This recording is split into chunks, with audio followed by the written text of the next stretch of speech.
My husband wiped out my entire bank account while I lay unconscious in a hospital bed. He texted that he deserved it, after everything he'd done for me. I sent back a single thumbs up. And when I walked out of the hospital the next morning, I already knew exactly what I was going to do next. My husband wiped out our entire bank account on a Wednesday afternoon while I was in a coma. Not a regular sleep. A medically induced coma after a stroke that had killed me twice on the operating table. The doctors had to bring me back both times. Before we continue, I want to thank you for being here. If you believe that betrayal should have consequences and that survival makes you stronger, please consider subscribing. It's free and helps us reach more women who need to hear this. Now let's see how I fought back. I was 42 years old, lying unconscious in the ICU at Providence Hospital with tubes down my throat and a machine breathing for me. The neurologist had told my emergency contact, my sister Riley, not my husband, that the next 48 hours would determine if I'd survive, and if I did, whether I'd have permanent brain damage. That's when Caleb decided to clean out our savings. $73,000. Every penny I'd saved from 15 years of brutal work in commercial real estate. Money I'd earned showing properties on weekends, negotiating deals past midnight, building a career from nothing while my husband played artist and contributed exactly $0 to our household. I didn't know any of this until I woke up 36 hours later. Couldn't speak right. Couldn't move my right side. But I could read. One text message on my phone. From my husband. Not, "Thank God you're alive." Not, "I'm so sorry." Not, "I'm on my way." Just a screenshot of our bank account with a zero balance and a sentence that changed everything. "I deserve this after everything I've done for you." He'd robbed me while I was unconscious in a hospital bed and had the audacity to tell me he deserved it. I looked at that message for a long time. Then I did the only thing that made sense. I sent back a thumbs up emoji. My husband thought that meant I was broken. Defeated. Too sick to fight back. He thought wrong. I'm Ella Brennan. And this is the story of how I made my husband regret every single dollar he stole while I lay dying. But to understand what came next, you need to know who I was before that Wednesday. Before the stroke. Before the betrayal. Before I became the kind of woman who could send a thumbs up emoji to her husband and mean it as a declaration of war. 15 years ago, I was nobody in Portland's commercial real estate market. Just another assistant at a mid-tier agency, showing cramped studio apartments to college kids who couldn't afford them. I wore cheap suits from Ross Dress for less and walked everywhere because I couldn't afford parking downtown. I came from a working-class neighborhood in southeast Portland. My dad worked construction. My mom cleaned houses. Neither of them went to college. When I told them I wanted to go into real estate, my dad said, "That's for rich people with connections. You don't have either." He wasn't wrong. But he also didn't know how stubborn I could be. I started at the bottom. Worked every weekend while my friends brunched in the Pearl District and posted pictures of mimosas and avocado toast. Worked holidays when the office was empty and nobody called. Worked through flu seasons and family emergencies because missing a day meant missing a commission, and missing a commission meant staying broke. My first year I made $28,000. Barely enough to cover rent and ramen. But I showed up. Every single day. Smiled through property showings even when my feet ached. Answered calls at midnight from panicked landlords. Built a reputation as someone reliable, someone who did what she promised. Year 2 I made $35,000. Year 3 $42,000. By year 5 I'd broken 6 figures and moved from studio apartments to commercial properties. Small stuff at first. Retail spaces in strip malls, office suites in forgettable buildings. But each deal taught me something. How to read clients. How to negotiate. How to push without pushing too hard. Property managers started requesting me specifically. Small-time landlords recommended me to their friends. Word spread that Ella Brennan was sharp, dependable, and didn't waste anyone's time. By the time I turned 35, I was showing multi-million-dollar properties to developers and investors with serious capital. Mixed-use projects. Waterfront developments. The kind of deals where one commission could equal what I used to make in an entire year. I wasn't the best agent in Portland, but I was in the top tier. And I'd gotten there without connections, without a trust fund, without anything except work and more work and refusing to quit when things got hard. My commissions weren't just paychecks. They were proof. Proof that I could build something from nothing. Proof that hard work actually meant something. Proof that a girl from Southeast Portland with no advantages could make it. I saved aggressively. Lived in a modest one-bedroom condo in a neighborhood that hadn't gentrified yet. Drove a Honda Civic I'd bought used and maintained meticulously. Packed lunches instead of buying $15 salads downtown. While other agents at my firm leased luxury cars and took European vacations, I funneled every spare dollar into savings. $73,612. That's what I'd built by age 42. Every dollar represented something. A late-night contract negotiation. A difficult client I'd smiled through. A weekend I chose work over rest. A holiday I spent alone in the office. That money wasn't just savings. It was my security. My emergency fund. My proof that I'd made something of myself. My promise that I'd never be broke and scared again. And Caleb took all of it while I was dying. But I'm getting ahead of myself. I met Caleb Brennan 12 years ago at a gallery opening in the Pearl District. One of those pretentious First Thursday events where people who don't understand art pretend to while drinking cheap wine from plastic cups. I'd gone with a colleague who bailed after 20 minutes, leaving me stranded among abstract paintings that looked like expensive therapy sessions. I was about to leave when I saw him, standing in front of a canvas covered in aggressive red slashes, looking both proud and vulnerable in a way that made him magnetic. His paintings weren't good. Even I could tell that, and I knew nothing about art. But Caleb had this energy that drew people in. Like he needed protection from a world that didn't appreciate his genius. He approached me first. Asked what I thought of his work. Most people at those events lied and said everything was brilliant. I didn't. I said I didn't understand it but could feel the emotion behind it. He laughed. Said that was the best compliment he'd gotten all night. We talked for 3 hours. About art, about work, about what we wanted from life. He listened when I talked about difficult clients and impossible deadlines. Made me laugh about things that had stressed me out all week. When he looked at me, I felt like the only person in the room who mattered. I was 30, climbing fast in my career and lonely in ways I didn't want to admit. He was 32, charming, attentive, and made me feel like success didn't mean being alone forever. We dated for 8 months before getting married in a small ceremony at a garden venue in Southeast Portland. Just close friends and family. Simple flowers. A buffet instead of a sit-down dinner. Nothing fancy, but it felt real. I didn't mind that his art career was struggling. I made good money. He made me happy. That felt like a fair trade. In the beginning, Caleb handled everything at home. I'd come back from a 12-hour day and find dinner ready, the apartment clean, laundry done. He'd rub my shoulders while I vented about clients who changed their minds at the last second or deals that fell through. He called himself my support system. Said his job was to make sure I had a stable home to return to after conquering the world. I believed him. Thought we were partners building something together even if our contributions looked different. I earned the money. He maintained the life that money made possible. It wasn't traditional, but it worked. Or so I thought. Looking back now from a hospital bed with half my body not working right, I can see all the signs I missed. Or maybe didn't want to see. Around year 5, Caleb's gallery showings got smaller and less frequent. His paintings, dozens of them, collected dust in our spare room. The calls from gallery owners stopped. The rejection emails piled up. His art career wasn't struggling anymore. It was dead. But he kept pretending, kept calling himself an artist, kept treating my career like it was somehow less meaningful than his non-existent one. The resentment started small. Little comments wrapped in humor that stung more than I wanted to admit. Must be nice to be the successful one, he'd say when I mentioned closing a big deal. Some of us care about more than just money, he'd mutter when I worked late. Easy to have opinions when you're not putting yourself out there creatively, he'd snap when I suggested he look for actual paying work. He stopped asking about my day. Stopped caring if I was stressed or tired or struggling.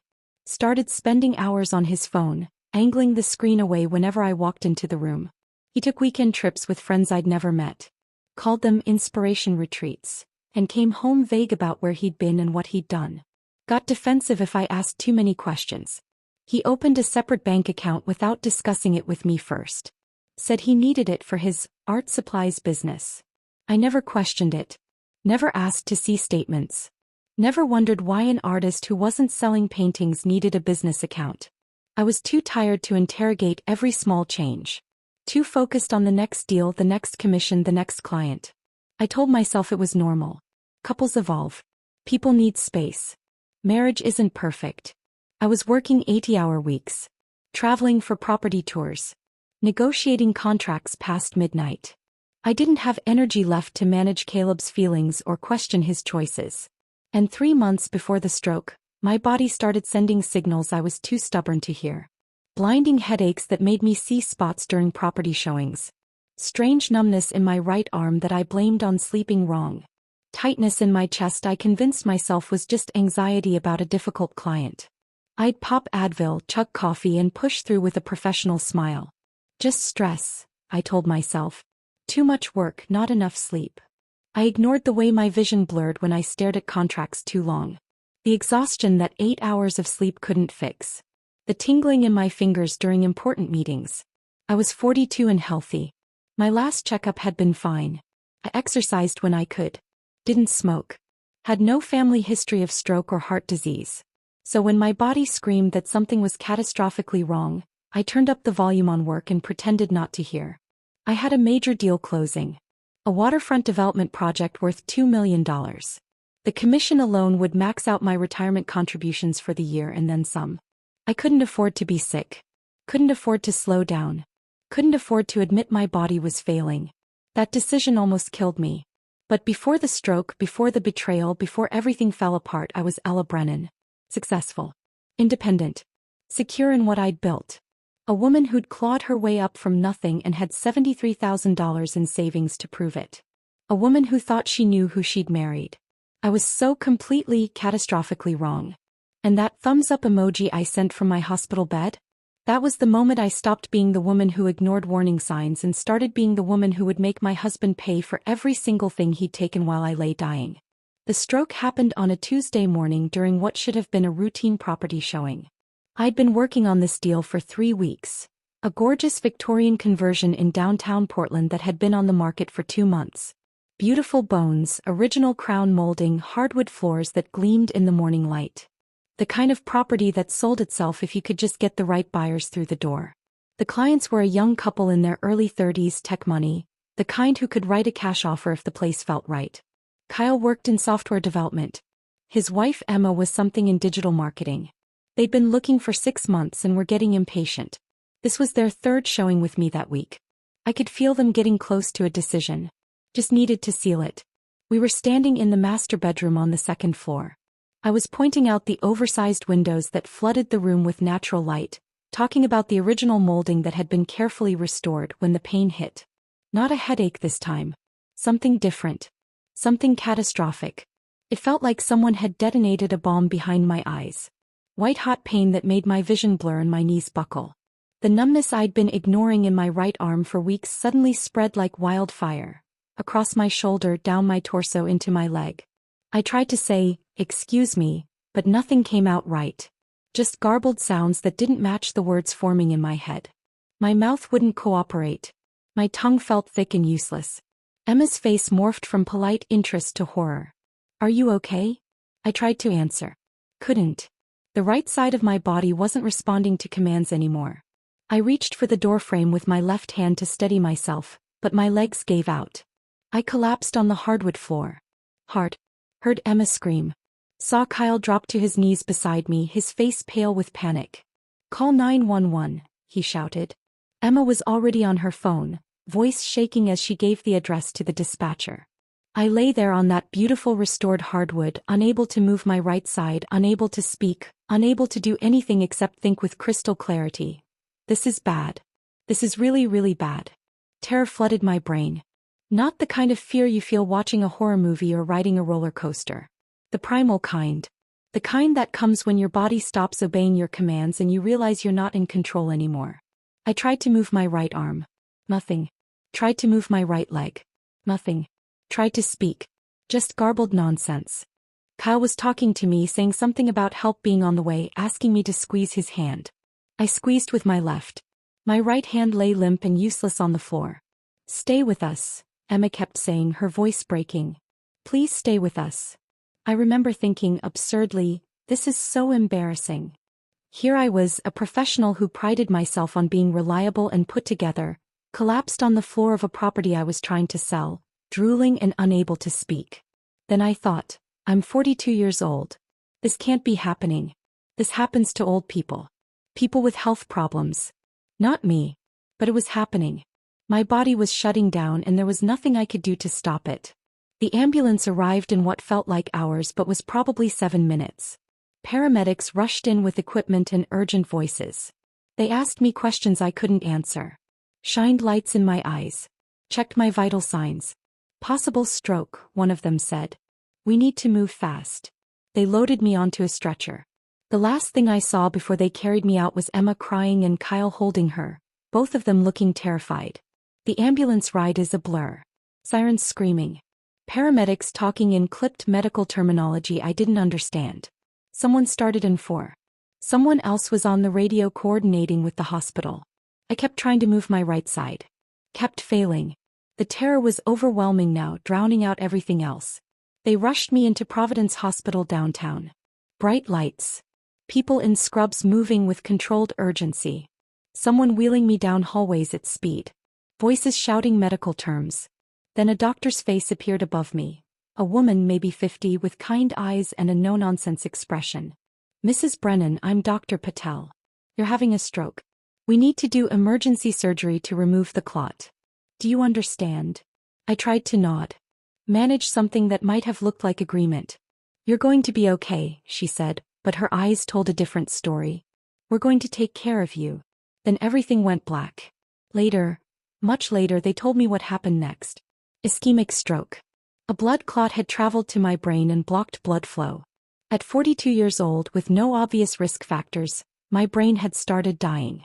They performed emergency surgery to remove the clot. It worked, but my brain had already started swelling dangerously. To save my life, they induced a medical coma. Put me under with drugs and hoped my brain would recover enough to bring me back. I flatlined twice during those first hours. My heart just stopped. They brought me back both times with machines and medication and sheer determination. I was unconscious for 36 hours. A day and a half where I simply didn't exist. No dreams. No awareness. Just nothing. A black void where my life paused while doctors and nurses fought to save it. I have no memory of those hours. Can't tell you what it felt like to be that close to death. Can't describe the sensation of your heart stopping and being forced back to life. But while my body lay in that hospital bed hooked up to machines with my future uncertain and my life hanging by a thread, other things were happening in the world I couldn't see. Things I wouldn't discover until I woke up. Things that would change everything. When I finally came back, it was gradual. Not like waking up from normal sleep. More like surfacing from deep underwater. Slow, disorienting, with pressure in my head and confusion about where I was. The fluorescent lights felt like knives stabbing into my eyes. Everything was too bright, too loud, too much. I had tubes in my arms and something down my throat that made me gag. My mouth tasted like metal and felt dry as sand. A nurse appeared in my field of vision. A young woman with kind eyes and purple scrubs. "Welcome back, Mrs. Brennan," she said softly, smiling with genuine relief. "You gave us quite a scare." I tried to speak. Couldn't. The tube was still in my throat. Panic surged. It's okay, the nurse said quickly, reading my fear. "Let me get the doctor. We're going to remove that tube. You're safe." The next hour was a blur of doctors and procedures. They removed the breathing tube, which was horrible, and checked my vital signs. Asked me questions. Tested my responses. My right side felt heavy and wrong. Like it belonged to someone else. When I tried to move my right arm, it barely responded. My right leg was the same. Dead weight. When I tried to speak, my words came out slurred and garbled. My mouth couldn't form the shapes my brain was commanding. It was like being trapped inside a body that didn't work right anymore. Dr. Patel came in shortly after. She explained everything in careful, simple terms. Stroke. Emergency surgery. Medically induced coma. I'd coded twice, her exact word, coded, which I understood meant my heart had stopped. "You're very lucky to be alive," she said. "The damage could have been much worse." Lucky. That word again. She explained what came next. Physical therapy. Speech therapy. Occupational therapy. Cognitive rest. No stress. No driving for at least 6 weeks. Recovery would be slow, she warned. Months possibly. Maybe longer. I listened to all of this with a strange sense of detachment. Like she was talking about someone else's life. Someone else's broken body. Someone else's ruined plans. Then I thought of work. My clients. The Victorian conversion. The deals I had in progress. My phone. Where was my phone? I looked around frantically with my working left side. Saw it on the bedside table. Reached for it with my left hand, my right still useless, and managed to grab it. The screen lit up with notifications. Emails. Texts. Missed calls. And one message that made my blood run cold despite the warmth of the hospital room. From Caleb. Not, "Are you okay?" Not, "Where are you?" Not, "The hospital called and I'm on my way." Just a screenshot. Our joint bank account. The one where all my commissions went. The one I'd built over 15 years of brutal work. Balance. $0. Below it, one sentence. "I deserve this after everything I've done for you." I stared at that screen, my still foggy brain struggling to process what I was seeing. $73,612. Gone. Every penny. Every commission. Every sacrifice. Erased. He'd done it while I was unconscious. I was dying. While doctors were shocking my heart back to life. My husband had robbed me. Not in anger during a fight. Not after some betrayal on my part. But while I lay helpless in a hospital bed, unable to defend myself or even know what was happening. The betrayal was so cold. So calculated. So perfectly timed to my moment of maximum weakness. I should have cried. Should have screamed. Should have thrown the phone across the room. Instead, I felt something else. Something cold and sharp clicking into place deep inside me. My left hand was trembling as I pulled up the keyboard. Typed one character. Hit send. A thumbs up emoji. That was all.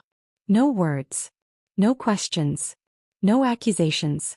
Just that one little symbol. Caleb probably thought it meant I was too weak to fight. Too damaged to care. Maybe even too brain injured to understand what he'd done. He thought wrong. That thumbs up wasn't acceptance.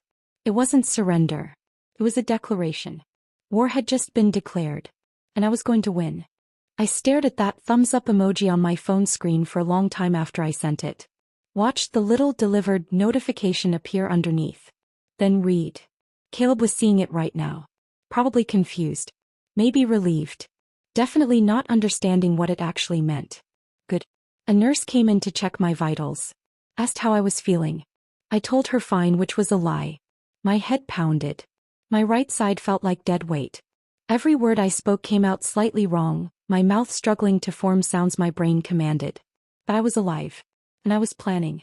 The next 2 days in the hospital passed in a haze of physical therapy sessions, speech exercises, and doctor consultations.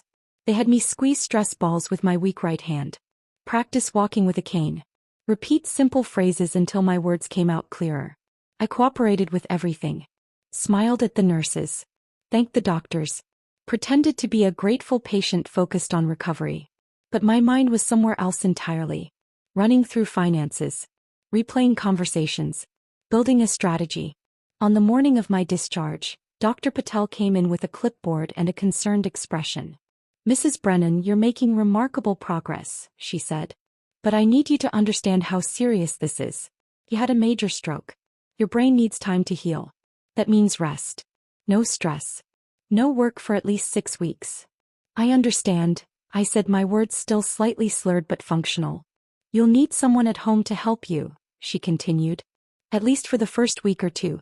Simple tasks are going to be challenging. Cooking, cleaning, even getting dressed.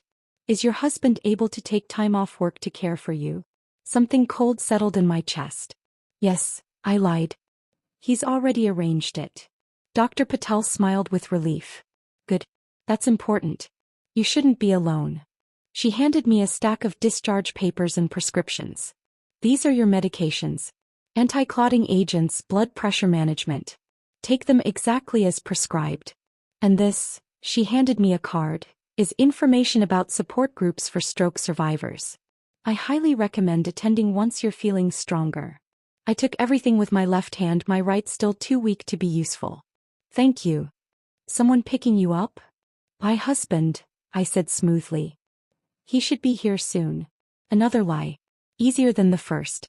Dr. Patel left. A nurse brought me my clothes. The ones I'd been wearing during the property showing, now cleaned and folded. Getting dressed was humiliating. I couldn't button my shirt with one working hand. Couldn't tie my shoes. The nurse helped without comment, professional and kind. They brought me a cane. Standard issue hospital cane, aluminum with a rubber grip. I hated it immediately. Hated what it represented. But I needed it. My right leg wasn't strong enough to support my full weight yet. "Your husband here?" the nurse asked, checking her watch. "He's just parking," I said. "I'll meet him downstairs." She looked uncertain but nodded. "Hey. Take care of yourself, Mrs. Brennan." The moment she left, I grabbed my phone with my left hand and called the one person I trusted completely. Riley picked up on the second ring. "Ella. I need a favor," I said quietly, watching the door. "Anything." No hesitation. "That's Riley. I need a place to stay. And I need you not to tell Caleb I'm out." Silence. Then, "He doesn't know you're being discharged?" "Oh, he knows I survived," I said, my voice flat. "He just doesn't know I'm not coming home." Another pause. When Riley spoke again, her voice had changed. Colder. Sharper. "What did he do?" "Cleaned out our savings while I was unconscious. 73,000. I heard her inhale sharply. Then, "I'm on my way. 20 minutes. Where should I pick you up?" "Side entrance. Near the emergency department." "I'll be there in 15. She hung up. I gathered my things, phone, wallet, the discharge papers, and made my way slowly down the hallway with my cane. Each step was an effort. My right leg dragged slightly. I had to focus on every movement. The hospital was busy. Visitors coming and going. Staff rushing between rooms. Nobody paid attention to one more patient leaving. I took the elevator down to the ground floor and found my way to the side entrance Riley had mentioned. Sat on a bench and waited, my cane propped beside me. 13 minutes later, Riley's black Subaru pulled up. He got out quickly, came around to help me. My sister is 3 years older than me. Looks it too, sharp features, gray threading through her dark hair, lines around her eyes from years of reading contracts. She's a tax attorney. Brilliant. Ruthless when she needs to be. Divorced twice, both times on her terms. She understands betrayal intimately. Riley looked at me, really looked, and I saw her face tighten with barely controlled fury. But she didn't say anything.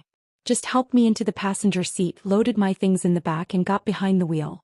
We didn't speak until we were out of the hospital parking lot and on the road. "Tell me everything," she said. So I did.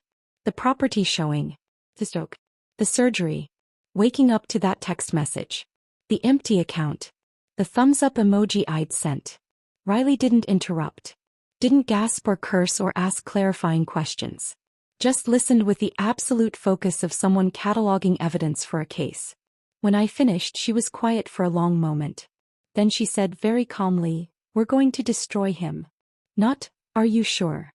Not, "Maybe there's an explanation." Not, "Let's think about this." Just, "We're going to destroy him." I felt something unknot in my chest. "Yeah," I said. "We are." Riley's apartment is in Northwest Portland, a second-floor unit in a converted industrial building. Exposed brick, high ceilings, minimalist furniture. She helped me up the stairs, humiliating, needing help with stairs, and got me settled in her guest room. Plain walls. Queen bed. Desk in the corner. Nothing fancy, but it was clean and quiet and safe. "Rest," Riley said. "I need to make some calls." I lay down on the bed, exhausted from the short journey. My body was weak in ways I'd never experienced. Simple movements required concentration. But my mind was sharp. Clearer than it had been in months. Maybe years. I stared at the ceiling and replayed 12 years of marriage. Looked for the signs I'd missed. The patterns I'd ignored. Caleb's sudden interest in our finances 3 years ago. How he'd started asking questions about my accounts, my investments, my retirement funds. I'd thought he was finally taking an interest in our future. Now I saw it differently. He'd been mapping territory. Figuring out what was accessible and what wasn't. His insistence that I add him to my investment accounts, in case something happens. For security, he'd said. So he could handle things if I was ever incapacitated. I'd refused. Those accounts were mine. Built before marriage. Kept separate intentionally. He'd seemed hurt but dropped it. Now I understood. That had been a test. Seeing how far he could push. And 6 months ago, his suggestion that we refinance my condo. Free up equity for renovations, he'd said. The kitchen needed updating. The bathroom could use work. I'd said no. The condo was mine. Bought before we married. Paid for with my money. I wasn't refinancing it. He'd gotten angry. Said I didn't trust him. That I treated our marriage like a business transaction instead of a partnership. We'd fought. He'd sulked for days. Eventually I'd apologized just to end the tension. Now I saw that too for what it was. Another test. Another boundary check. He'd been planning this. Maybe for months. Maybe longer. And the moment I collapsed during that property showing, the moment I became vulnerable and helpless, he'd executed his plan. That first night at Riley's I didn't sleep. Couldn't. My body was exhausted but my mind wouldn't stop. I lay in that guest bed using my left hand to scroll through old text messages, old emails, looking for evidence of what I'd missed. Riley came in around midnight with chamomile tea. You should sleep, she said. Can't. She sat on the edge of the bed. Tomorrow we start building your case. But tonight you need rest. He's been planning this, I said. For months. Maybe years. I keep thinking, how did I not see it? Because you trusted him, Riley said simply. That's not a character flaw, Ella. That's what you're supposed to do in a marriage. I was an idiot. No. He was a thief. There's a difference. My phone buzzed on the nightstand. Another text from Caleb. Where are you? The hospital said you were discharged. I showed Riley. She read it and shook her head. Don't respond, she said. Let him panic. Another buzz. Oh, I'm worried. Please call me. Then another. This is ridiculous. We need to talk about this. I watched them accumulate. Watched his tone shift from confused to concerned to frustrated. He doesn't know where I am, I said. Good. Keep it that way. Another text. You can't just disappear. I have rights too. Riley read that one and actually laughed. Cold and sharp. Rights. He stole $73,000 while you were dying and he's talking about rights. She stood up. Get some sleep. Tomorrow we figure out exactly how much damage he's done. Then we figure out how to return the favor. She left, closing the door quietly behind her. I lay there in the dark, my phone buzzing periodically with new messages from Caleb that I didn't read. For the first time since the stroke, I felt something other than fear or pain or exhaustion. I felt focused. Caleb had taken advantage of my vulnerability. Thought I'd be too weak or too damaged or too grateful to be alive to fight back. He was about to learn exactly how wrong he was. The next morning, Riley left early for her office. Said she had some calls to make, some favors to collect. I spent the morning doing the physical therapy exercises the hospital had given me. Squeezing a stress ball with my weak right hand. Practicing balance by standing on one foot. Walking the length of Riley's apartment with my cane, trying to build strength back into my right leg. Every movement was exhausting. Every small task a reminder of what the stroke had taken from me. But I kept going. Because if I was going to fight Caleb, I needed to be strong enough to do it. Around noon, I heard Riley's key in the lock. She came through the door carrying a banker's box, the kind offices use for storing files. It looked ordinary enough, but something about the way she was holding it made my stomach tighten. You're not going to like this, she said, setting the box on the dining table between us. I sat down slowly, my right leg still unsteady. Show me. Riley opened the box and started pulling out papers. Bank statements. Credit reports. Transaction histories. Business filings. Page after page of financial documents printed on standard office paper. I called in some favors, Riley said, spreading everything out methodically. Tax attorneys have connections at banks, credit bureaus, business registration offices. I pulled everything I could find with Caleb's name on it. She arranged the papers into separate piles, creating a timeline. I watched her work with that precise attorney focus, organizing chaos into evidence. This, she said, tapping a document, is a business account opened 14 months ago. Brennan Creative Studios. Listed owners are Caleb Brennan and Ella Brennan. I leaned forward, reading the paperwork. I never signed this. I know. That's fraud. He opened it using your information without consent. Riley pulled out a highlighter and marked several lines. And look at these transactions. I followed her finger across the page. Transfers from an account I recognized, our joint savings, the one he'd eventually emptied, into this business account. Small amounts. 3,000 here. 5,000 there. Never more than 9,000 at once. Always under 10,000, I said slowly. Exactly. Banks have to report transactions over $10,000 to federal authorities. He knew that. He was being careful. Staying just under the reporting threshold. Riley pulled out more statements, all marked with similar highlighted transactions. This has been going on for over a year. My hands started shaking. How much total? Riley met my eyes. From what I can track. Almost $89,000. The room tilted. I gripped the edge of the table with my left hand to steady myself. 89,000. On top of the 73 he'd stolen while I was unconscious. Over $160,000 total. He's been planning this for over a year, I said, my voice barely above a whisper. At least. Probably longer. Riley pulled out another document. It gets worse. I almost laughed. How could it possibly get worse? She handed me a paper I recognized immediately. A power of attorney form. The one I'd signed last year after the ovarian cyst scare, when I was afraid I might need emergency surgery. Except this wasn't the version I remembered. This has been amended, Riley said quietly. See here. Financial authority. Investment accounts. Real estate decisions. The version you signed was medical only. This one gives him control over everything.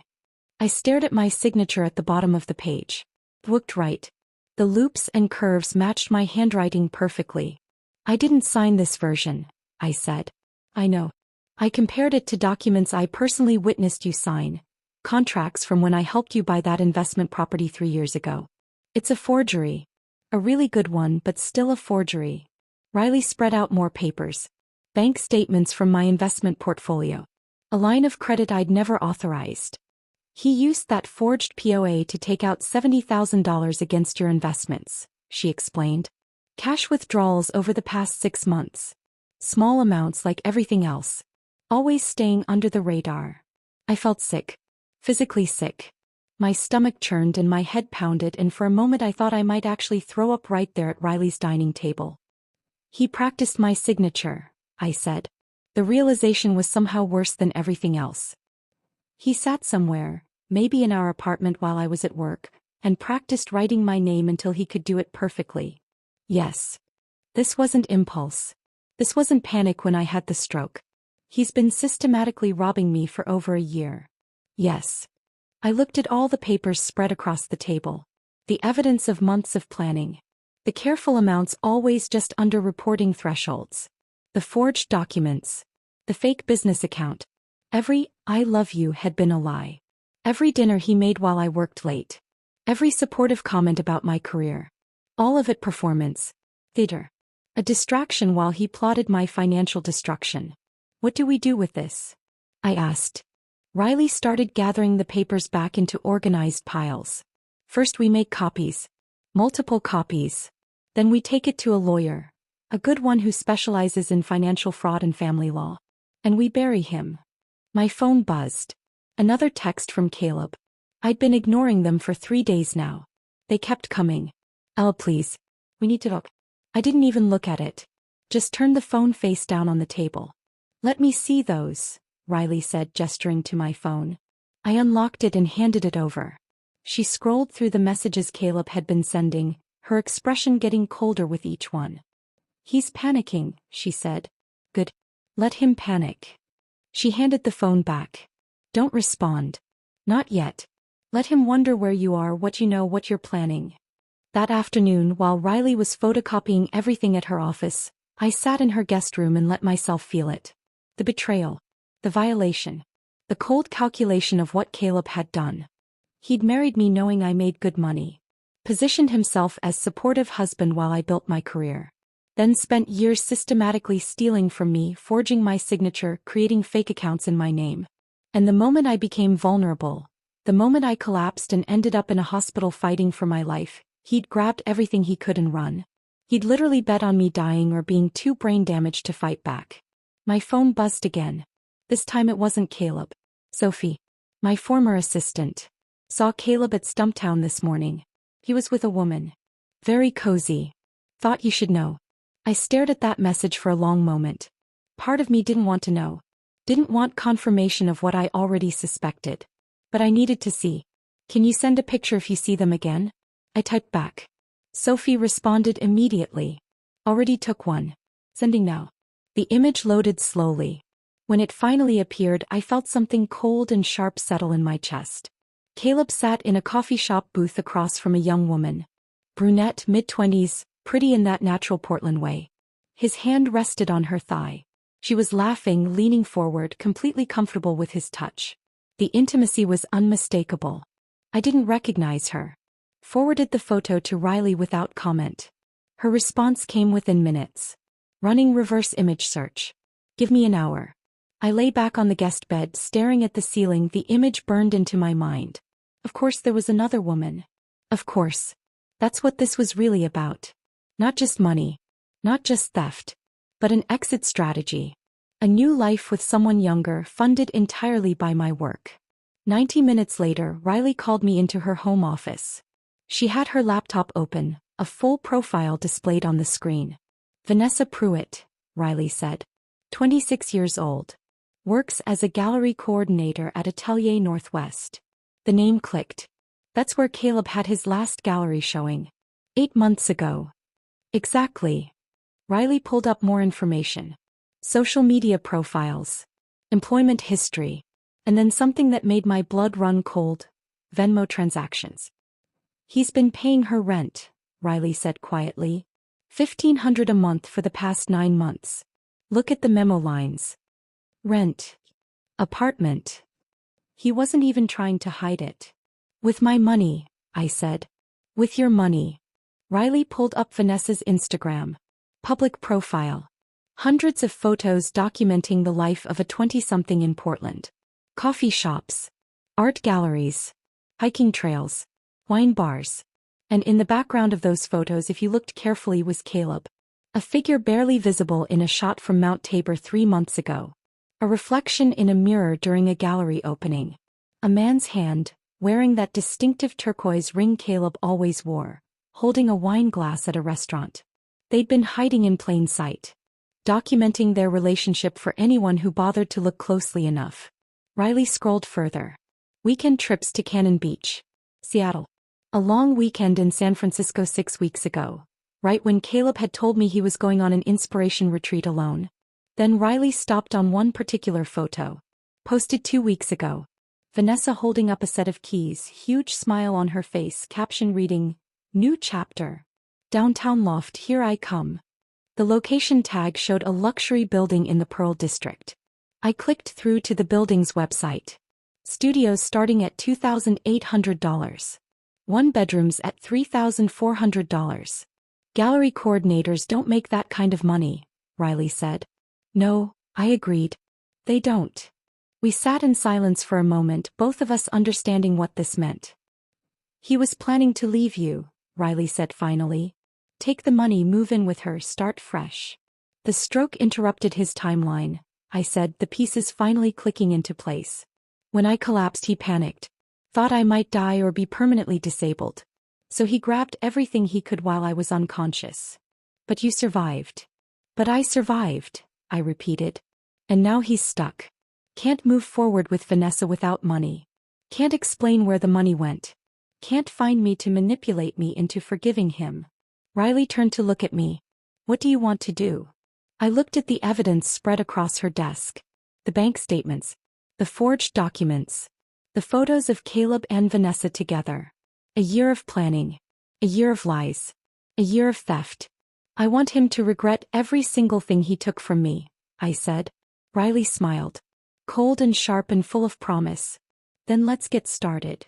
Riley made the call the next morning while I was doing my physical therapy exercises in her living room. I heard her voice from her office, professional and clipped, asking someone for a reference, a recommendation, someone who specialized in financial fraud within family law. When she came out, she had a name written on a post-it note. Martin Okoye, she said. Family law attorney. Has a reputation for going after financial abusers. Doesn't lose often. When can we meet him? Tomorrow. He's making room in his schedule. Martin's office was in a modest building downtown, nothing fancy. No marble lobby or designer furniture. Just a functional space with dated carpet and fluorescent lighting. I appreciated that. Meant he spent money on actual legal work instead of impressing clients. The receptionist led us to a small conference room. Martin came in 2 minutes later. Late 40s, Nigerian accent still present despite probably decades in the US. Built solid like someone who'd played college football and stayed in shape. He shook my hand firmly, then Riley's. Didn't comment on my cane or the way my right hand trembled slightly. Just got straight to business. Mrs. Brennan, he said, sitting across from us with the folder Riley had sent ahead. I've reviewed the preliminary documents your sister provided. Before we go further, I need to understand what you want out of this. Everything, I said simply. I want everything he took. And I want him to face consequences. Martin nodded, opening the folder. Your husband committed several felonies. Identity fraud, opening accounts in your name without authorization. Forgery, that amended power of attorney. Financial exploitation of a vulnerable adult during a medical crisis. The dollar amounts involved make this serious. We can pursue criminal charges in addition to divorce proceedings. What happens if we do both at once? I asked. Gets complicated.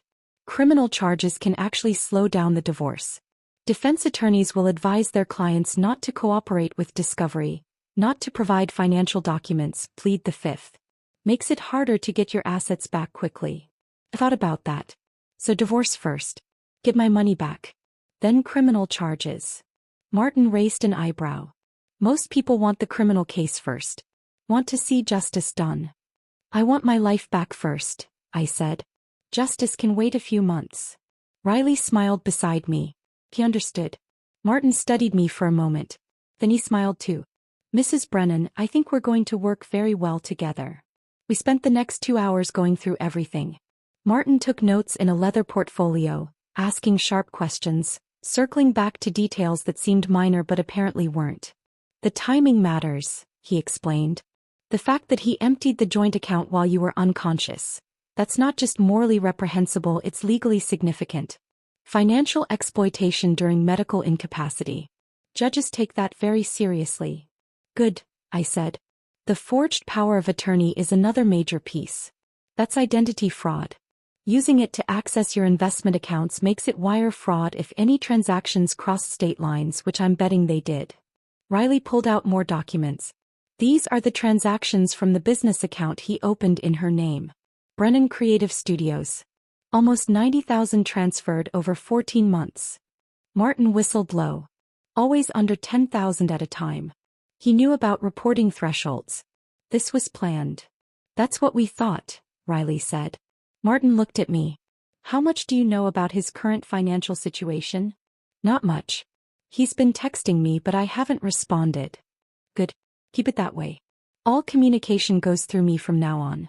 He made another note. We'll file this week. Request full financial disclosure from him, freeze on all joint assets and temporary exclusive use of the marital residence. It's not marital, I said. I bought it before we married. It's only in my name. Even better. Makes that part simple. Martin closed the folder. One more thing. Are you prepared for this to get ugly? Because it will. When we file with all this evidence, when we request criminal investigation, he's going to fight back. Hard. I thought about that text message. That screenshot of the empty account. The thumbs up emoji I'd sent. Let him fight, I said. I'm ready. We filed for divorce 3 days later.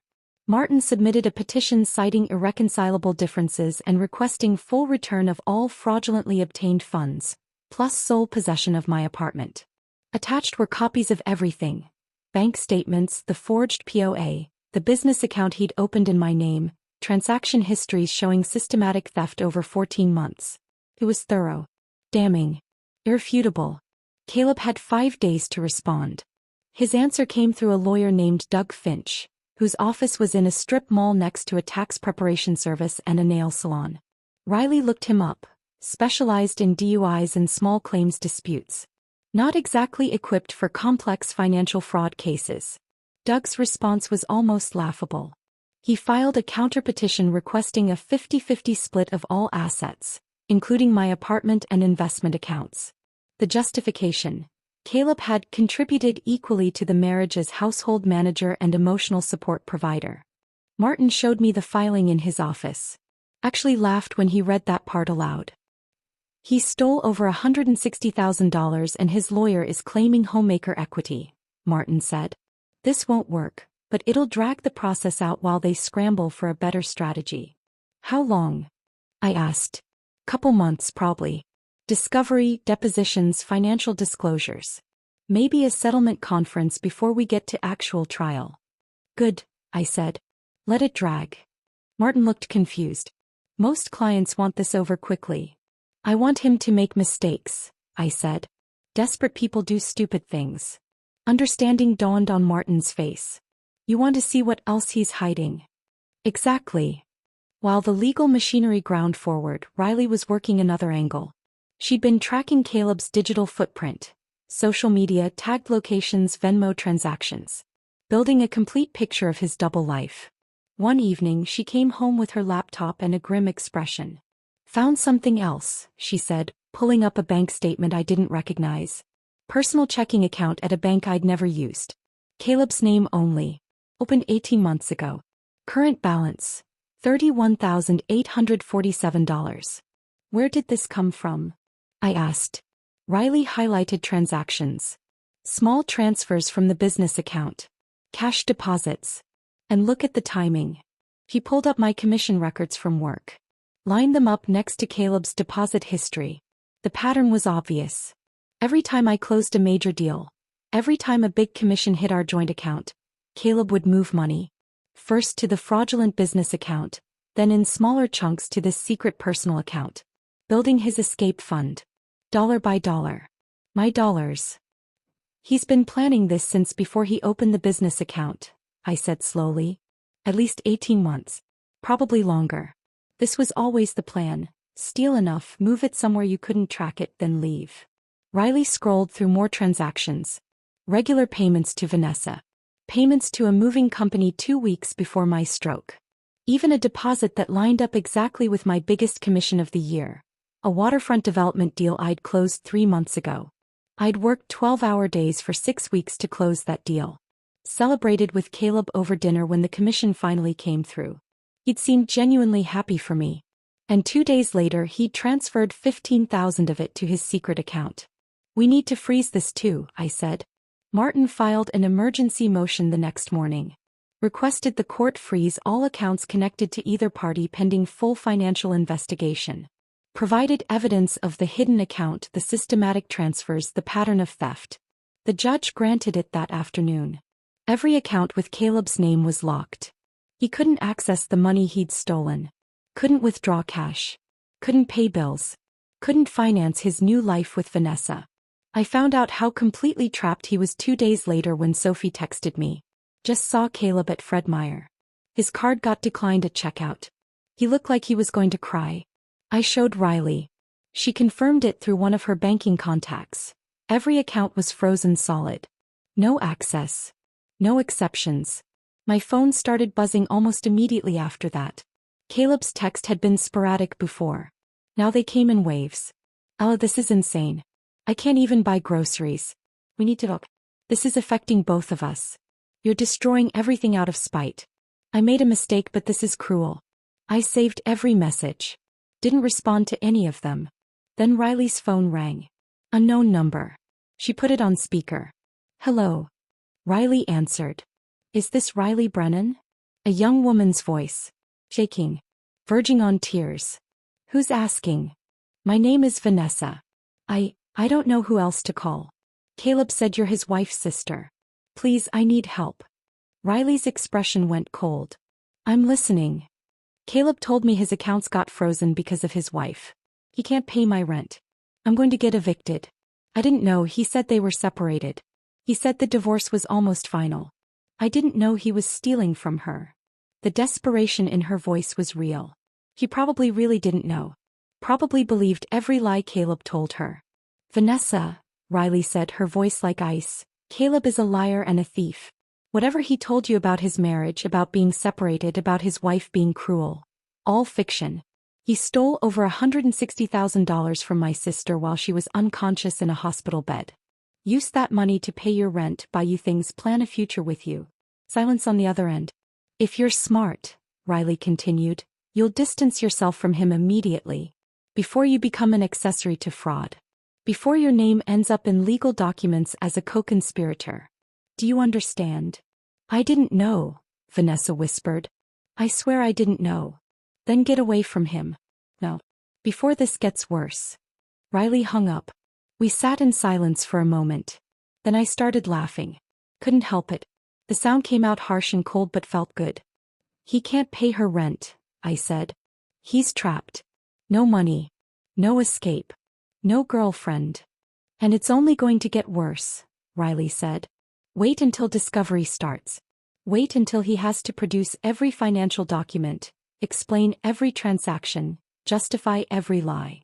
My phone buzzed again. Another text from Caleb. Please, Ella. Just talk to me. 5 minutes. That's all I'm asking. I turned the phone face down without reading the rest. He's panicking, I said. Good, Riley replied. Let him panic. Let him scramble. Let him realize exactly how badly he messed up. For the first time since the stroke, since waking up to that empty account and that cold text message, I felt something close to satisfaction. Caleb had taken advantage of my vulnerability. Thought I'd be too weak or too damaged or too grateful to be alive to fight back. He was learning exactly how wrong he'd been. And we were just getting started. 6 weeks after the stroke, we had our first major court hearing. By then I'd regained most of my physical strength. My speech was back to normal. No more slurring, no more struggling to find words. The tremor in my right hand only showed up when I was exhausted. I could walk without the cane if I concentrated, but Martin had been clear about strategy. Bring the cane, he'd said during our prep session the day before. You don't have to lean on it but carry it. Visual reminder of what happened to you. Of what he did while you were vulnerable. I understood. This wasn't just about facts and documents. It was about optics. About making sure the judge saw me as a victim who'd fought back, not just another angry spouse in a contentious divorce. That morning I stood in front of Riley's bathroom mirror and dressed carefully. Navy blue suit. The same one I'd worn to close a $2 million waterfront development deal the year before. Back then it had been armor against difficult clients and tough negotiations. Now it was armor against my husband. I pulled my hair back in a neat bun. Minimal makeup. Small pearl earrings my mother had given me years ago. Professional. Put together. Sympathetic but strong. Riley appeared in the doorway behind me, already dressed in her own court-appropriate outfit. Gray pantsuit, sensible heels.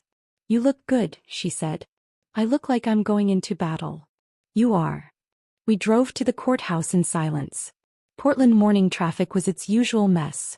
Rain-slicked streets, brake lights, the smell of coffee from a drive-thru on every corner. Riley kept glancing at me like she wanted to say something encouraging but couldn't find the right words. In the parking garage she finally spoke. You ready? I picked up my cane from the back seat. Let's end this. The courthouse was downtown, an older building with marble floors and high ceilings that made every sound echo. We went through security, found the right courtroom and sat on a bench outside to wait. Martin showed up 10 minutes later, briefcase in hand, looking calm and professional. Judge Torres is fair, he said, sitting beside us. Doesn't tolerate games. Doesn't like people who take advantage of vulnerable spouses. This should go well. Should, I repeated. Will, Martin corrected. The evidence is overwhelming. But let me do the talking. Answer questions directly if the judge asks you something, but don't volunteer information. And whatever you do, don't react to anything Caleb or his lawyer says. I nodded. At exactly 10 a.m. the bailiff called us in. The courtroom was smaller than I'd expected. Maybe 30 feet across, with wooden benches that looked like church pews and fluorescent lighting that made everything feel stark and official. Judge Angela Torres was already at the bench. A woman in her 50s with short gray hair and reading glasses perched on her nose. She looked up as we entered, her expression neutral but her eyes sharp. Caleb was already there, sitting at the opposite table with Doug Finch. He looked terrible. Like he hadn't slept in days. Wearing jeans and a blazer that didn't quite match, his hair uncombed, dark circles under his eyes. He looked at me when I walked in. I didn't look back. Just walked to our table with my cane clicking on the floor, sat down and kept my eyes forward. Judge Torres shuffled papers for a moment. Then she spoke. This is a hearing regarding the petition for divorce filed by Ella Brennan against Caleb Brennan, with motions for asset freeze, exclusive possession of marital residence, and return of fraudulently obtained funds. She looked up. I've reviewed the filings from both parties. Mr. Finch, your client withdrew $73,612 from joint accounts while Mrs. Brennan was hospitalized for a life-threatening stroke. Is that correct? Doug Finch stood. He was younger than I'd expected, maybe mid-30s, wearing a suit that looked off the rack and slightly too big. Your Honor, my client exercised his legal right to access jointly held funds. Furthermore, Mrs. Brennan had exhibited financially controlling behavior throughout the marriage, and my client was acting to protect himself from potential. Protect himself from what, exactly? Judge Torres interrupted. From a woman having a stroke? Doug stammered. From potential abandonment, Your Honor. Mrs. Brennan had recently refused to refinance their marital home, which my client interpreted as preparation for divorce. Their home. Martin stood smoothly. Your Honor, if I may. The property in question is not a marital asset. Mrs. Brennan purchased that condominium before the marriage, has paid the mortgage exclusively from premarital accounts, and Mr. Brennan has no legal claim to it whatsoever. Judge Torres turned her attention to Caleb. Mr. Brennan, were you aware your wife was in the hospital when you withdrew these funds? Caleb whispered something to Doug. Doug leaned down, listened, then straightened. Yes, Your Honor, but my client was under extreme emotional stress. I didn't ask about his emotional state, Judge Torres said. I asked if he knew she was in the hospital. She looked directly at Caleb. Mr. Brennan, answer the question yourself, please. Caleb stood slowly. Yes, Your Honor. Did you visit your wife in the hospital? Silence. Judge Torres repeated the question, slower this time. Mr. Brennan, did you visit your wife while she was hospitalized for a stroke that nearly killed her? No, Your Honor. But you did access her bank accounts during that time? Yes. Judge Torres removed her glasses and set them on the bench. Looked at Caleb with an expression that could only be described as contempt. Let me make sure I understand the timeline here. Your wife of 12 years collapsed during a property showing. Was airlifted to the hospital. Underwent emergency brain surgery. Was placed in a medically induced coma. And during this time you didn't visit her. Didn't check on her condition. But you did withdraw over $70,000 from your joint accounts while she was unconscious and unable to consent or even be aware of the transaction. It wasn't a question. It was a statement of fact that sounded damning when said out loud in a courtroom. Your Honor, if I may, Doug tried to interject. Judge Torres held up her hand. You may not. I'm still trying to understand how your client's attorney expects me to believe this was anything other than financial exploitation of a medically vulnerable spouse. She put her glasses back on and looked at the documents in front of her. I'm ordering an immediate freeze on all accounts connected to either party pending further investigation and discovery. This includes the joint savings account, the business account opened in Mrs. Brennan's name without her authorization, and any personal accounts held by Mr. Brennan. Doug started to object. Judge Torres cut him off with a look. Additionally, Mrs. Brennan is granted temporary exclusive possession of the marital residence. Mr. Brennan, you have 72 hours to remove your personal belongings. A police escort can be arranged if necessary. Your Honor, that's my client's home, Doug protested. No, counselor. It's Mrs. Brennan's home. She purchased it before the marriage. It's titled in her name only. Your client has been living there as a guest, essentially. That guest status is now revoked. Judge Torres made a note on her paperwork. Furthermore, I'm ordering full financial disclosure from both parties. Bank statements, investment accounts, credit cards, loan documents. Everything. I want a complete picture of the marital finances before we proceed. She looked at Caleb again.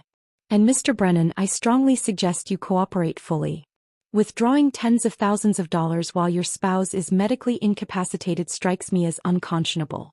Your client is fortunate I'm not recommending criminal charges at this time. She banged her gavel once. Next hearing in 30 days. Discovery to be completed before then. We're adjourned. Everyone stood as Judge Torres left through the door behind the bench. The moment she was gone, I let out a breath I didn't know I'd been holding. Martin gathered his papers, looking satisfied. That went exactly as well as I'd hoped. Across the aisle, Doug was talking urgently to Caleb in a low voice. Caleb's face was pale, his hands shaking. As we filed out, he tried to catch my eye. Tried to approach. I walked past him without acknowledgement. My cane clicked on the marble floor. Riley walked beside me, her hand on my elbow, protective. Outside the courtroom, in the echoing hallway with its high ceilings and afternoon light coming through tall windows, Martin turned to us. Judge Torres clearly sees through his story, he said. The fact that he didn't visit you in the hospital but did access your bank accounts, that's damning. And the tone she used? She's already made up her mind about his character. What happens now? I asked. Discovery. We get access to everything, all his accounts, all his transactions, all his communications. And he has to provide it. If he refuses or hides anything, he's in contempt of court. Riley smiled. He's trapped. Completely, Martin agreed. He can't access the stolen money. Can't hide it. Can't move it. And in 30 days, we're back in front of Judge Torres with a complete financial picture. Then we negotiate settlement or proceed to trial. We walked out of the courthouse into gray Portland drizzle. Riley offered to drive me back to her place, but I shook my head. Can we go somewhere else? I asked. I don't want to go home yet. We ended up at a coffee shop near the waterfront. Sat in a corner booth with overpriced lattes and watched rain streak the windows. You did great in there, Riley said. Calm, composed, didn't react when Caleb tried to get your attention. Didn't feel great. What do you mean? I wrapped my hands around my coffee cup. We won. Judge gave us everything we asked for. But I feel empty. Martin had left after the hearing. Other clients, other cases, but Riley stayed. She looked at me with understanding. This is just the first step, she said gently. It's not supposed to feel like victory yet. Then what's it supposed to feel like? Progress. Movement. The beginning of getting your life back. She reached across the table, squeezed my hand. You're doing the right thing. I wanted to believe her. Wanted to feel confident in the path I'd chosen. The legal battle, the asset freeze, the systematic dismantling of Caleb's life. But sitting in that coffee shop watching rain and strangers pass by, I felt something else. Something uncomfortable. Doubt. Not about whether Caleb deserved this. He did. He'd stolen from me while I was dying. He'd planned it for over a year.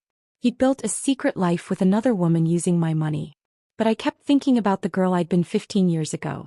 The one who'd started in real estate with nothing but ambition and optimism. Who'd believed hard work mattered. Who'd thought love was enough. That girl felt like a stranger now. The stroke had changed me. The betrayal had changed me. I was harder now. Colder. More calculating. I wasn't sure I liked who I was becoming. But I also wasn't done yet. Let's go home, I said finally. Riley drove me back to her apartment. That night, I lay in the guest bed staring at the ceiling, thinking about everything that had happened in that courtroom. Caleb's face when the judge ordered the account freeze. His shaking hands. His desperate attempt to catch my eye as I left. Part of me, a small, stupid part, had wanted to feel sorry for him. I pushed that part down. Locked it away with everything else I didn't want to feel. This was justice. Not revenge. Justice. And I was going to see it through to the end. 2 weeks after the courthouse hearing, I was doing my morning physical therapy routine when Riley's phone rang. She answered in the kitchen. I heard her voice shift from casual to sharp in seconds. Are you sure? She said. Then, send me everything. I'll call you back. She came into the living room where I was doing balance exercises, holding her phone with an expression I recognized. She'd found something. Caleb just applied for a passport, she said. Expedited processing. 2-week turnaround. I stopped mid-exercise. He's planning to run. That's what I thought. So I did some digging. Riley pulled up her laptop, typed quickly. Remember that old tablet you both used for household stuff? Grocery lists, shared calendar. Yeah. It's still at the apartment. And it's still syncing to the cloud. Including Caleb's email. I sat down on the couch. What did you find? Riley turned the laptop so I could see. Email after email. Browser history. Search queries. Non-extradition countries. Mexico residency requirements. International wire transfers under $10,000. How to open offshore bank account. He's been planning this for at least a week, Riley said. Since the court hearing probably. Realized his accounts were frozen, realized he was trapped and started looking for an exit. With what money? I asked. Everything's frozen. Riley scrolled to another email. He's been talking to Vanessa about it. Look at this thread. I read the messages. Caleb telling Vanessa they'd leave the country together. Start fresh in Mexico. He just needed to access some money first. Just needed to convince the judge to release funds for living expenses. He thinks he can trick the court into unfreezing enough money to run, I said. Exactly. Riley closed the laptop. And I think we should let him try. I looked at her. What do you mean? I mean we give him rope. Let him think he's getting away with it. Then we catch him in the act. Understanding dawned slowly. You want to set a trap. I want to make him commit another crime. One so obvious, so documented, so impossible to deny that he can't talk his way out of it. Riley pulled out her phone, started texting. I'm calling Martin. We need to move fast. We met with Martin that afternoon at his office. Laid out the plan. We file a motion requesting limited release of funds, Martin explained. $10,000. Just enough to cover Caleb's basic living expenses while the divorce proceeds. Food, rent, necessities. The judge will probably grant it, I said. Seems reasonable. Exactly. And the moment that money hits Caleb's account, we track every transaction. If he moves it offshore, if he tries to hide it, if he does anything except use it for legitimate living expenses, we've got him for fraud, contempt of court, and probably a dozen other charges. Riley was already on her laptop. I can monitor his accounts in real time. The second money moves, we'll know. And if he actually runs? I asked. Then we alert the authorities. He becomes a fugitive. That's a whole different level of legal trouble. Martin leaned back in his chair. But I don't think he'll get that far. Men like Caleb aren't smart enough to disappear successfully. They make mistakes. We filed the motion the next day. Martin kept the language simple and reasonable, requesting minimal fund release for basic needs, emphasizing that Caleb had no access to money for food or rent. The judge granted it within 24 hours. $10,000. Released to Caleb's primary checking account. Conditional on being used only for necessary living expenses. The money hit his account on a Thursday morning at 9 a.m. Riley and I were sitting at her dining table, her laptop open between us, watching in real time. There it is, Riley said, pointing to the screen. 10,000. Just cleared. We waited. 5 minutes. 10. 15. Then the first transaction appeared. Transfer. $10,000 from checking to Brennan Creative Studios business account. He moved it immediately, I said. He's trying to hide it from the court order, Riley replied. Thinks if it's in the business account it doesn't count. We kept watching.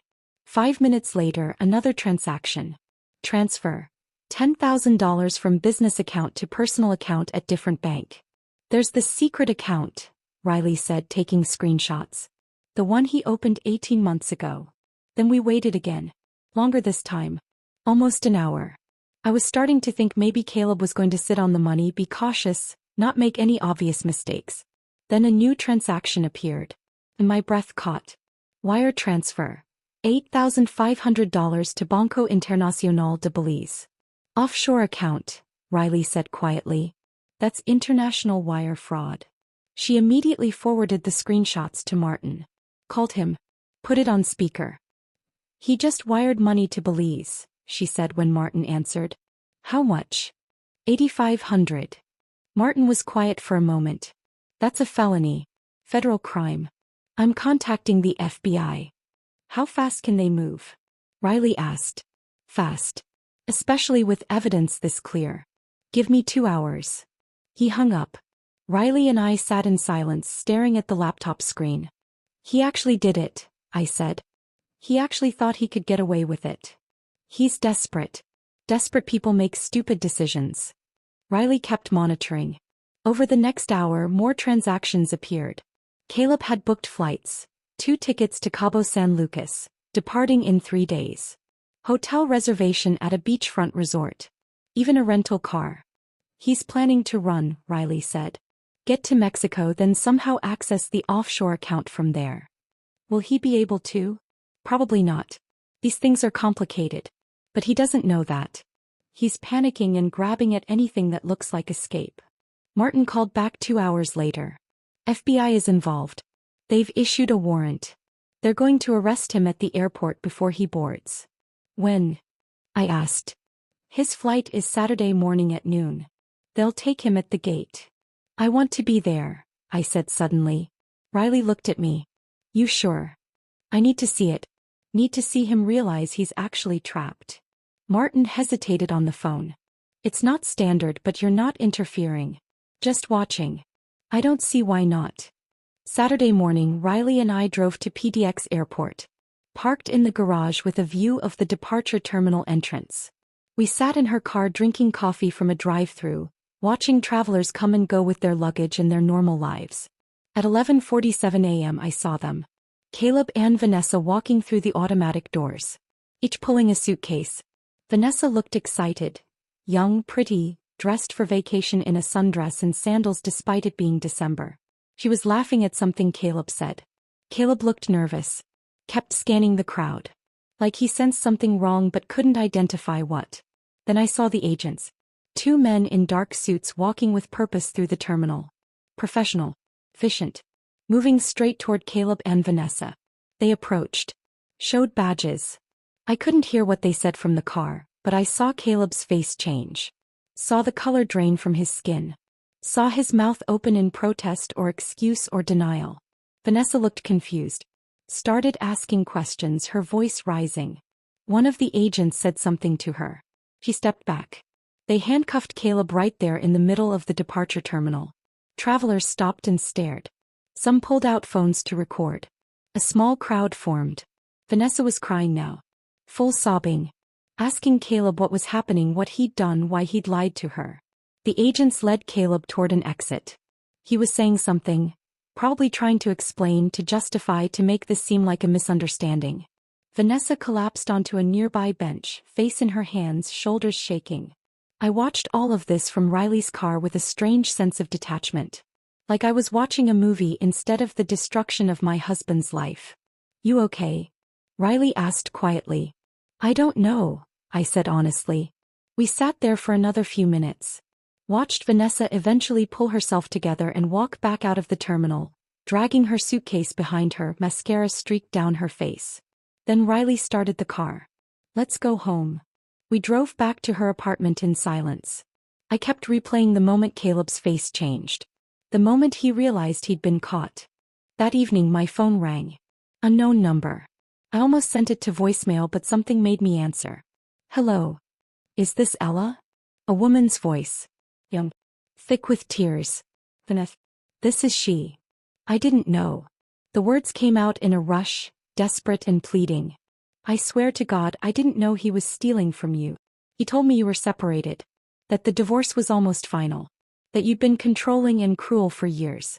I never would have. She broke down crying. I sat on Riley's couch, phone pressed to my ear, listening to this 26-year-old girl sob. Part of me wanted to feel sorry for her.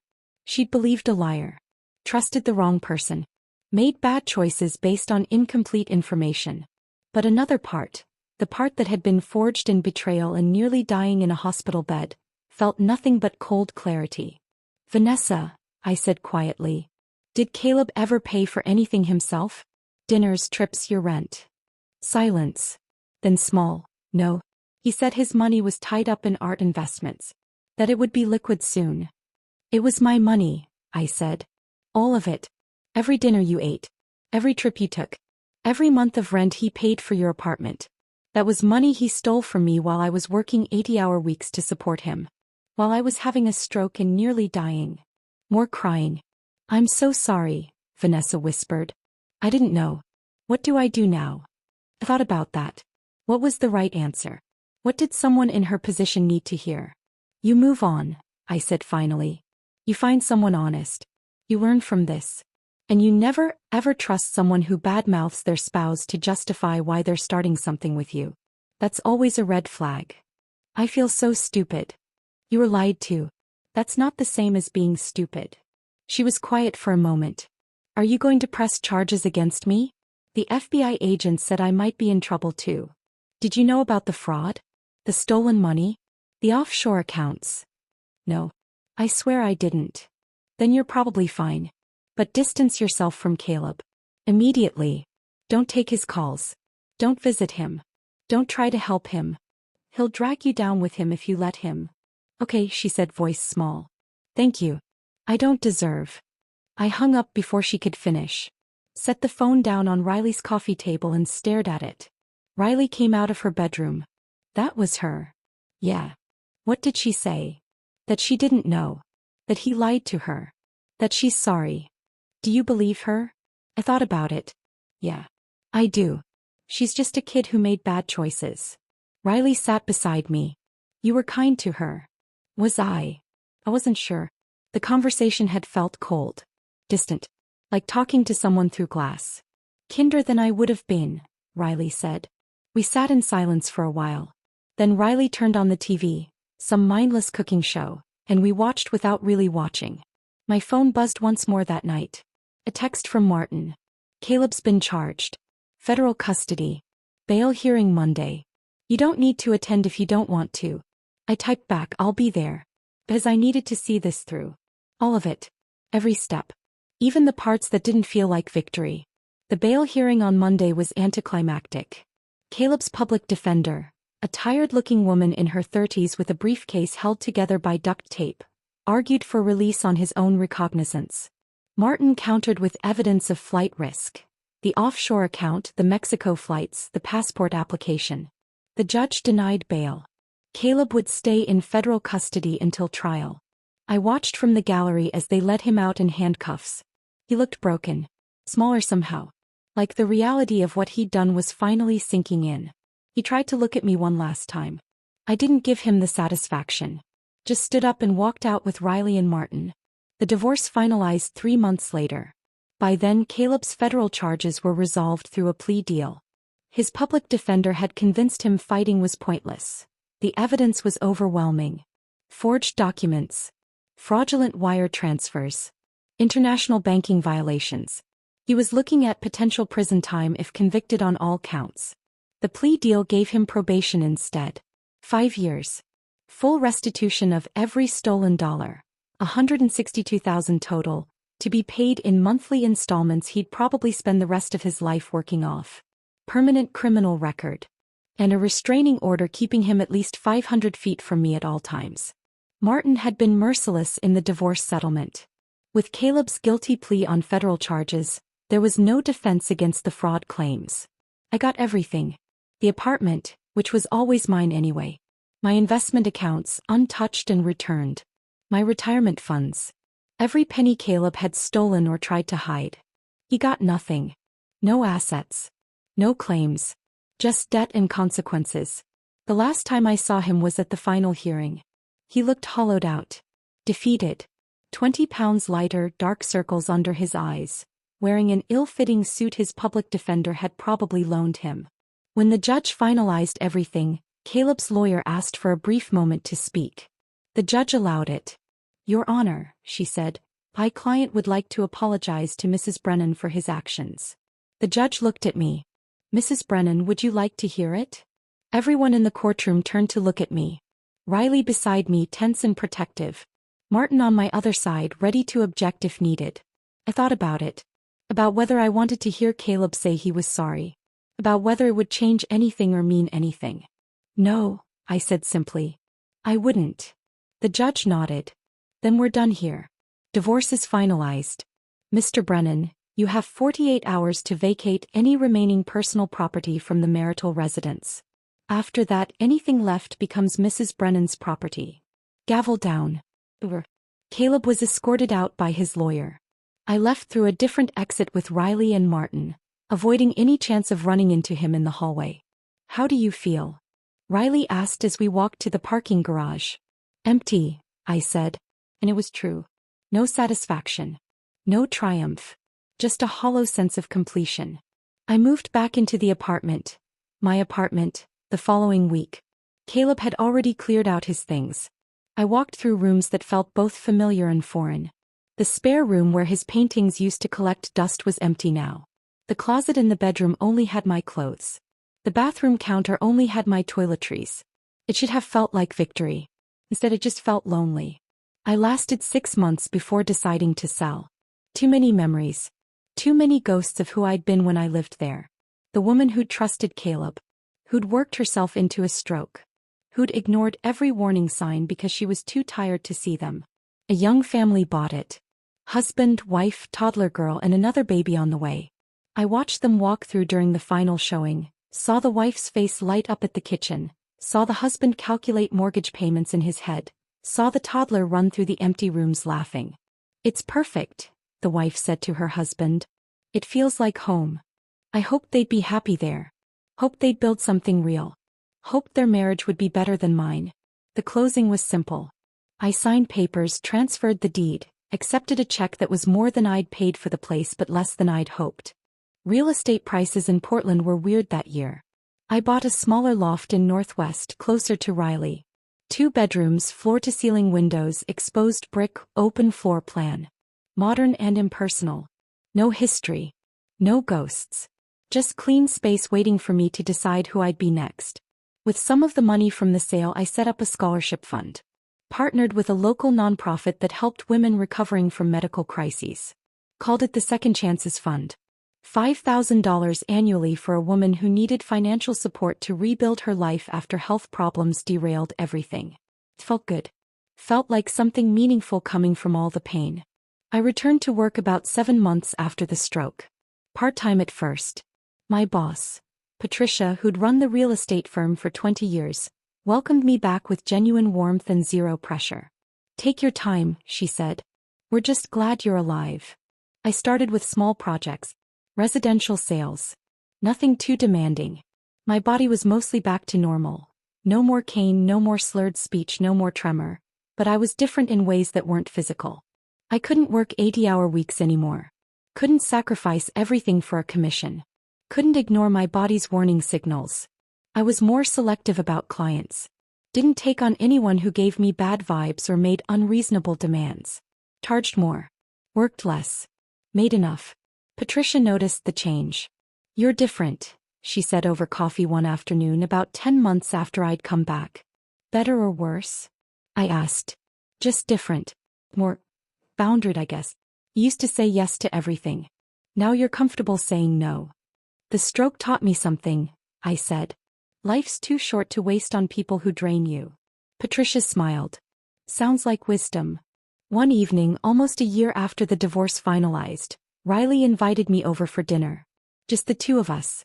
Pasta and wine and the comfortable silence of people who'd been through war together. We were halfway through the meal when she asked, "Do you ever think about forgiving him?" I set down my fork. The question hung in the air between us. Did I? Could I? "I don't think about him at all anymore," I said honestly. "Forgiveness feels like it requires me to care. And I just don't." "That's not the same as healing," Riley said gently. "I know." I took a sip of wine. "But maybe healing doesn't mean forgiveness. Maybe it just means moving forward without carrying the weight of what happened." Riley considered that. "Are you happy?" The question surprised me. "I'm different," I said after a moment. "The stroke changed me. The betrayal changed me. I'm harder now. Less trusting. More cynical about people's motives." "That's not what I asked." I looked at my sister. Really looked at her. The woman who'd given me sanctuary when I had nowhere else to go. Who'd used her legal connections to help me fight back. Who'd sat with me through physical therapy and depositions and endless court hearings. Who'd never asked for anything in return. "I'm free," I said finally. "And right now that's close enough to happy." Riley smiled. Raised her wine glass. "To freedom." I clinked my glass against hers. "To freedom." That night, back in my loft, I stood in front of the bathroom mirror and studied my reflection. 43 years old. Lines around my eyes that hadn't been there 2 years ago. A hardness in my gaze that didn't exist before the stroke. Gray threading through my dark hair that I hadn't bothered to color. But there was also something else. Strength. Resilience. A quiet confidence that came from surviving something that should have destroyed me. I thought about the woman I'd been before the stroke. Before the betrayal. Ambitious, optimistic, believing hard work and love were enough. That woman felt like a stranger now. The stroke had burned her away. The betrayal had finished the job. What remained was someone harder. Colder. More calculating. I wasn't sure I liked who I'd become. But I also wasn't sure I had a choice. Sometimes people ask if I'm still angry at Caleb. I tell them the truth, I'm not. Anger is exhausting. I spent enough energy on him. What I feel now is clarity. He thought my stroke was his opportunity. Thought my vulnerability made me weak. Made me an easy target. Gave him permission to take everything I'd built. He was wrong. That thumbs up emoji I sent from the hospital bed, the one he probably interpreted as acceptance or maybe even brain damage, wasn't surrender. It was a declaration. I see you. I know what you did. And I'm coming. Some betrayals break you. Shatter you into pieces you can't put back together. Some betrayals wake something else. Something cold and calculating. Something that doesn't scream or cry or beg. Something that plans. Documents. Waits. Caleb thought he was taking everything from me while I lay unconscious and helpless. Instead, he gave me something I didn't know I had. Proof that I'm stronger than I ever knew. Proof that I can survive anything. Proof that underestimating me is a catastrophic mistake. The stroke nearly killed me. Should have killed me according to the doctors. The betrayal nearly broke me. Should have broken me according to anyone who knew the full story. But I'm still here. Sharper. Wiser. Free. And sometimes, not always but sometimes, late at night when I can't sleep I think about that moment in the hospital. Waking up to that text message. That screenshot of an empty account. Those 7 words that changed everything. I deserve this after everything I've done for you. And I think about my response. That single thumbs up emoji. The best revenge isn't fire and fury. Isn't screaming or crying or making scenes. It's ice-cold strategy. Patient justice. Letting someone dig their own grave while you document every shovelful of dirt. Caleb thought he'd won. Thought he'd gotten away with it. Thought I'd be too weak or too damaged to fight back. He couldn't have been more wrong. Game on, that emoji said. And I already won. If this story of cold calculation and perfect justice had you hooked from that first text message, smash that like button right now. My favorite part was when Ella sent that single thumbs up emoji from her hospital bed, knowing it wasn't acceptance but a declaration of war. What was your favorite moment? Drop it in the comments below. Don't miss more thrilling revenge stories like this. Subscribe and hit that notification bell so you're always first to see what happens when betrayal meets consequences.